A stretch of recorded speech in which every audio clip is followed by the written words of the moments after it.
Okay, I think we are on time now. So welcome everybody to this afternoon session on RSE funding and our RSE groups. My name is Marian Weinziel and I will be chairing this session. We have two short talks and two long talks.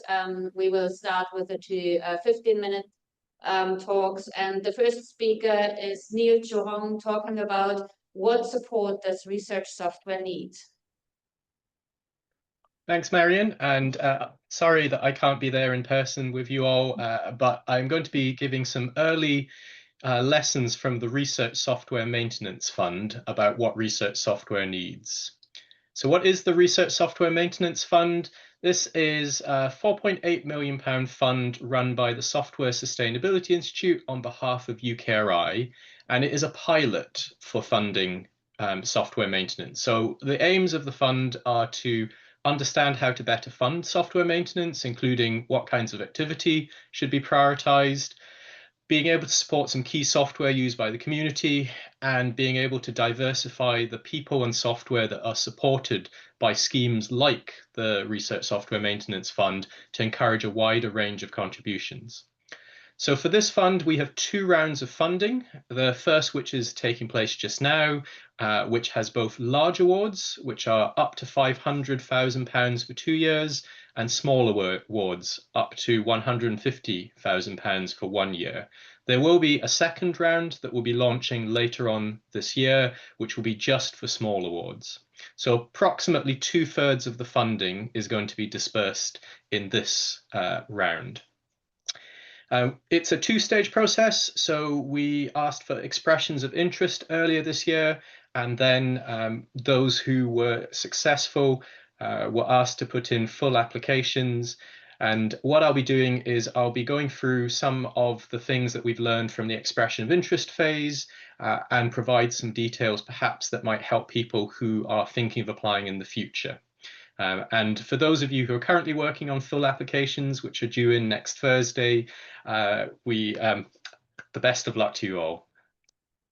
So one of the main things that we identified from running the expression of interest phase is there was an extremely high level of interest. When we first looked at running this, we thought we might get in of the order of 100 to 200 expressions of interest. However, we got in 360 expressions of interest. We ran a webinar, which those of you there crashed because we exceeded the number of simultaneous participants within about a minute and got hundreds of questions. And I think one of the things that we were not expecting when we were first developing this fund was the amount that things were being affected by both geopolitical uncertainties and also funding uncertainties across the sector. So we've had a much higher than anticipated engagement with international collaborators in the submissions. So this has meant that we've had to change the previous way we expected to do this. What we expected to do was to give some feedback to expressions of interest to help them form a full application. In the end, we didn't think it was fair on either the applicants or the reviewers to take all 360 submissions forward, especially as we're only going to be able to fund approximately 5 large and 10 small awards. So we're looking to have a funding ratio which ideally would be about 20%, but we're looking now at 10%, which means that we have decided to take through 150 expressions of interest, which is 69 for the large awards and 81 for the small awards. So what do these expressions of interest look like? So the first thing, and this is hopefully some comfort for anyone who was submitting expression of interest and didn't get asked to take it through to a full application, they were all very well fitted to the scope of the call. So this is the distribution of the fit to scope of the expressions of interest. Maximum score here was 720. The median score was 694. So there were 126 applications out of the 360 that scored top marks across all of the key fit to scope criteria, and there were a further 122 which only dropped a single mark on the key criteria. There were only 7 expressions of interest that you would consider to be out of scope in a normal scope check. So this is one of the big challenges, I think, of running this call, is the huge demand and the fact that people are putting in a whole load of really good, very well fitted to scope applications. So what do those look like? We asked expressions of interest to say what types of activities they were doing, and they could choose between technical, community, documentation, training, and governance. And as you can see, there was a technical aspect to almost all of them, which is to be expected. But you can see slight differences in terms of some of the things that are being asked for between the large and the small grants. So large awards were more likely to include community and governance activities than small awards, mostly because they tend to be in a more mature point of the life cycle. And when you looked at the sort of scoring, the highest scoring expressions of interest for large awards were more likely to include governance activities, and the lowest scoring ones were least likely to include community activities.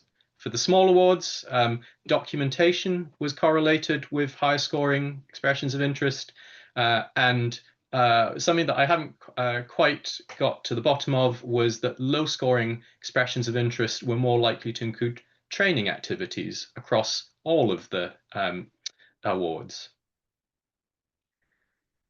In terms of career stage of people applying, and here we're breaking this down, the things where it says greater than 700, these are the ones which met all key criteria. 670 to 700 met all but one at the highest marks, and then things that are under 670 are effectively where they've dropped at least a mark in 2 criteria. When you look across this, I think the main thing that you can see is that mid-career leads were more likely to be highly scored. It was very difficult to see any other things around the demographics of the leads. I will note that the leads for these bids were overwhelmingly white British or other white background in terms of ethnicity. But apart from this, it's hard to see any strong trends apart from that mid-career leads were more successful at the expression of interest stage. In terms of research areas, this was really interesting. There was quite a spread of different areas of research that the software applied to. In the large awards, the life sciences were more highly represented in the high scoring expressions of interest. This might be because there have been at least 3 different schemes, CZI's Essential Open Source Software for Science, and the BBSRC's BBR and TRDF schemes that have helped prime more mature large software in this area. In the small awards, it was the physical, computer, and mathematical sciences that were more highly represented.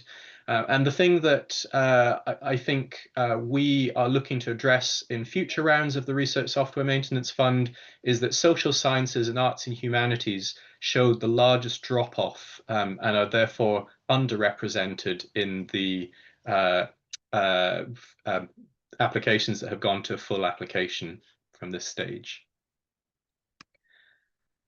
So just to kind of finish off, a quick look at some of the criteria that we're looking at, particularly the ones which showed the greatest variance, which might give some help to people who are think you're putting in a bid into the second round. So some key things that we identified here in terms of the benefit to research, there were some expressions of interest which demonstrated a really large international user base, but they failed to clearly demonstrate the use in the UK. So this is something that we asked for, but some people, I think, given the sort of time and space, didn't put in enough detail about how the software was being used in the UK.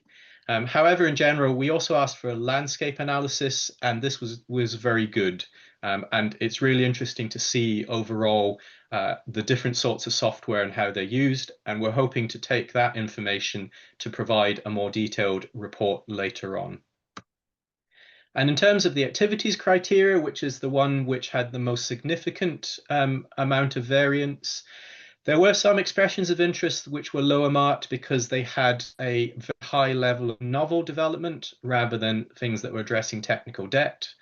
In some of the expressions of interest, they were marked down because the alignment between the objectives, the activities, and the impact was vague, even for an expression of interest.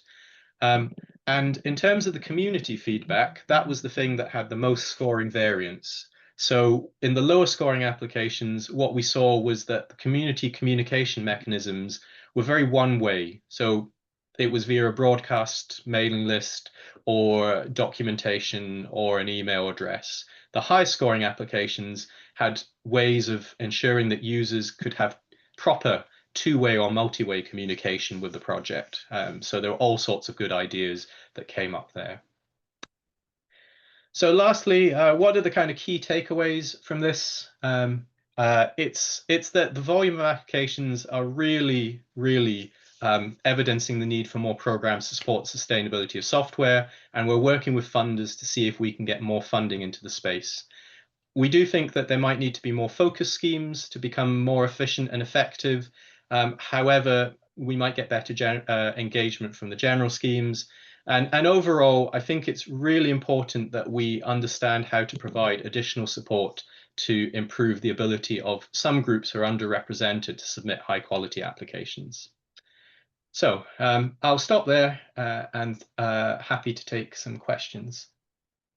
Thank you very much. So the first question we have on the slider is, do you know how many PIs or co-Is are RSEs? That is a really good question, and we do have the data for that.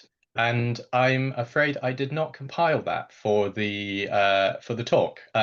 However, what we'll do there is I'll look that up and I will post that in the Slack. So apologies for that. It's a really good question. Thank you. And the next question, does lower scores for applications without community activities imply that reviewers weighted community activities more positively than, say, technical activities?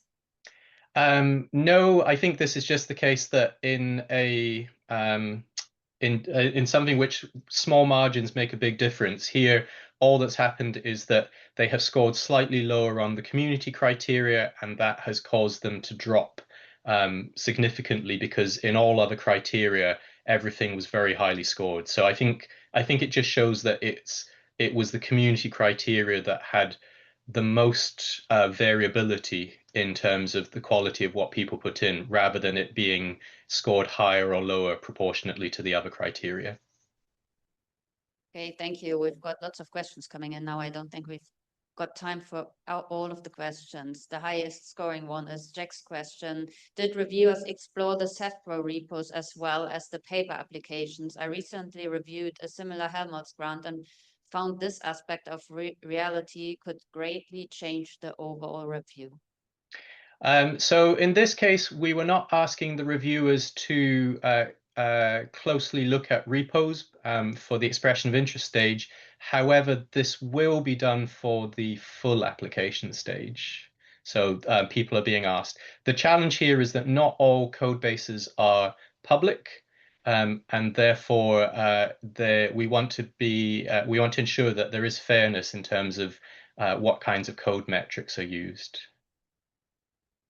Thank you. I think we'll take the last question as, will there be another round and do you have a time frame? Yes, there will be another round, but only for the small awards. Expect to see that being announced relatively shortly for applications opening up, I believe, at the start of next year. Okay, thank you very much. And everybody give Neil another round of applause.